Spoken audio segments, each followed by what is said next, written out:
Hey guys, it's Julie Malolo. I'm a life coach here in Manhattan. My website is yourdreamslifecoach.com. We're going to be talking about hunter versus farmer work styles today, answering Dave's question. Dave wrote, I'm a hunter like you. The problem I have in my business is I'm the only employee and I still have to do the job of a farmer. And quite honestly, I suck at this. Any thoughts? I have some thoughts.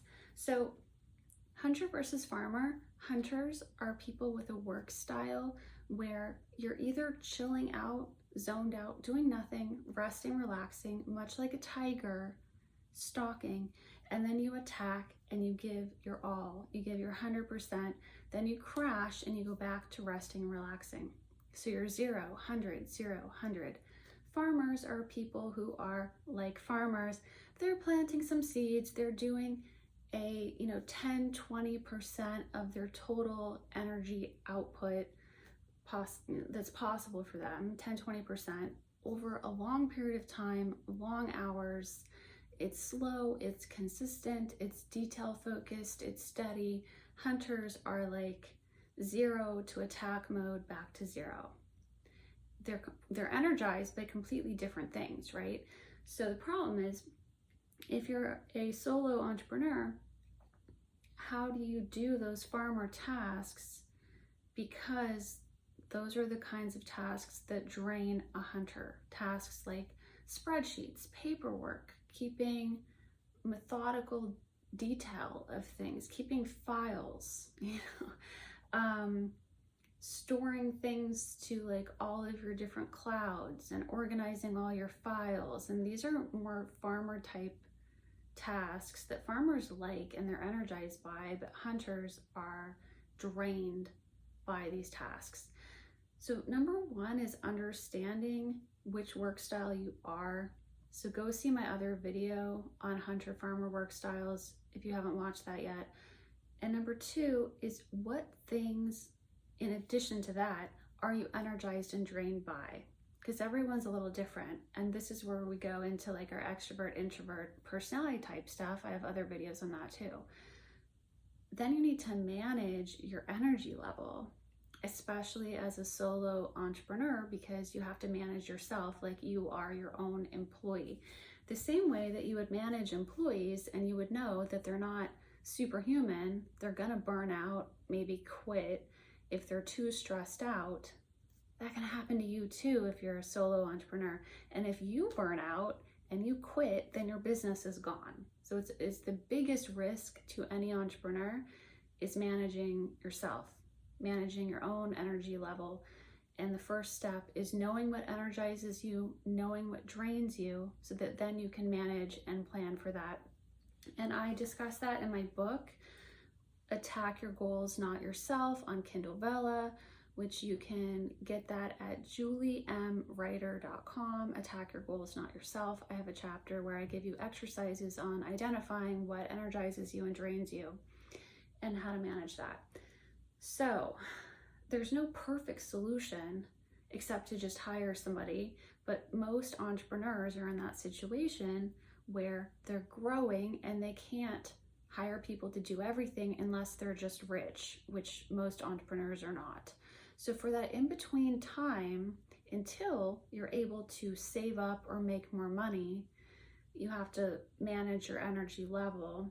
And that is something to think about. It might be worth it to actually make more money doing hunter things and then spend it to pay some farmers versus losing the energy and potentially being burned out by those tasks. That's something to think about. If the hunter stuff is energizing to you, it might be worth putting some extra into that. But of course, everyone has to decide for themselves. By the way, any farmers watching this, just flip my advice around and it will work just as well for you.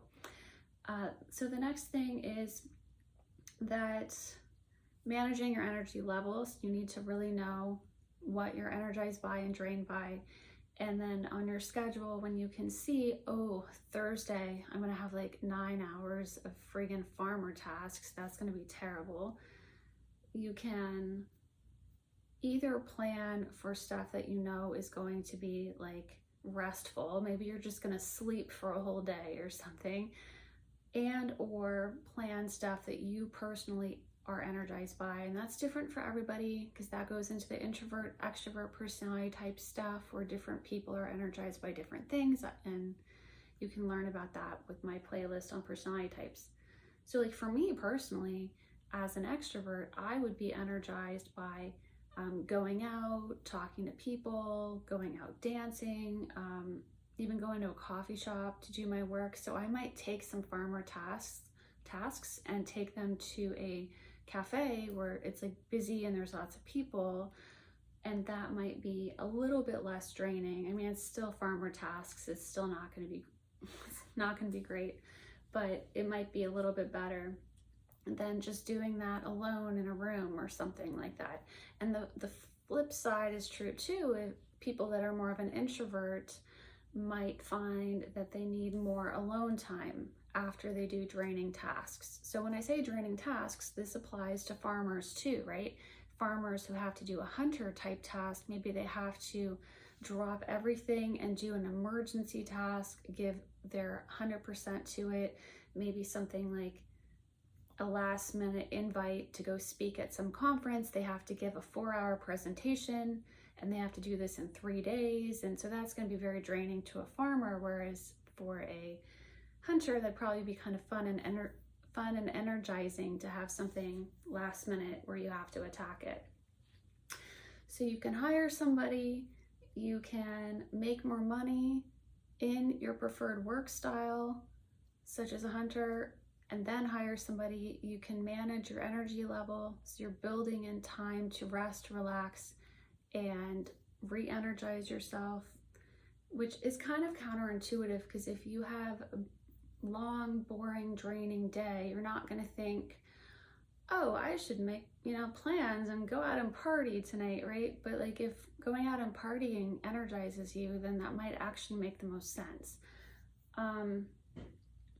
So there's no like perfect way to do it, but that's how I would approach it. And just knowing that it's a real thing.